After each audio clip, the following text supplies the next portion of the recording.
100 রুপির note অথচ পকেটে নেই কোনো খুচরা টাকা।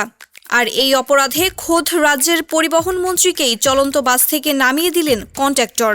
ছদ্মবেশে সাধারণ মানুষের ভোগান্তি দেখতে গিয়ে নিজেই চরম বাস্তবতার মুখোমুখি হলেন ভারতের কর্ণাটকের পরিবহন মন্ত্রী বাইরাথি সুরেশ।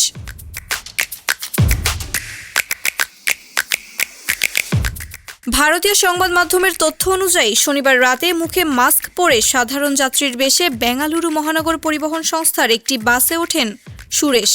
হেব্বাল থেকে নাগাশেট্টিহাল্লি যাওয়ার জন্য দুটি টিকিট চেয়ে কন্ট্রাক্টরকে 100 রুপির নোট দেন তিনি। কন্ট্রাক্টর খুচরা চাইলে তিনি জানান তার কাছে নেই, আর তাতেই বাধে বিপত্তি।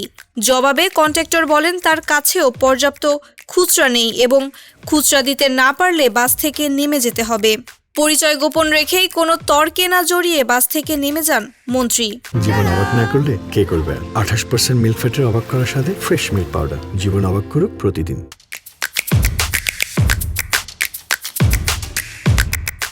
পরে সন্ধ্যা 7:10 থেকে রাত 9:10 পর্যন্ত জয়ামহল, টিভি টাওয়ার, আরটি নগর, হেব্বাল, মান্যতা টেক পার্ক, নাগাওয়াড়া, হেন্নুর সহ বিভিন্ন রুটে বাসে এবং কিছু দূর অটোরিকশায় ভ্রমণ করেন তিনি।